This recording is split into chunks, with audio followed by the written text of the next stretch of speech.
BGS. Hi, here's your BGS Michael. Today I got for you two fork separator sets from BGS Technique. The first set contains the intakes for the pneumatic chisel from BGS Technique.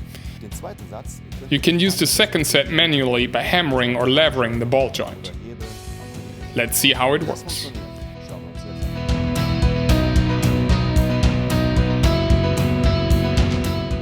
Now I've selected the right separating fork from the assembly set for you. In this case, it is the 20mm fork.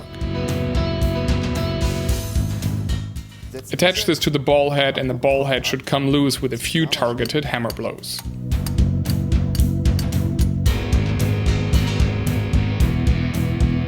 If you're stuck with the manual variant and have a tough case, everyone knows that you just need to take the air hammer variant from BGS Technique. You saw how quickly and easily that worked, whether with the manual or the compressed air-powered variant. These two sets save you time, strength and nerve. A must-have for your workshop. Stay tuned. Your BGS Michael.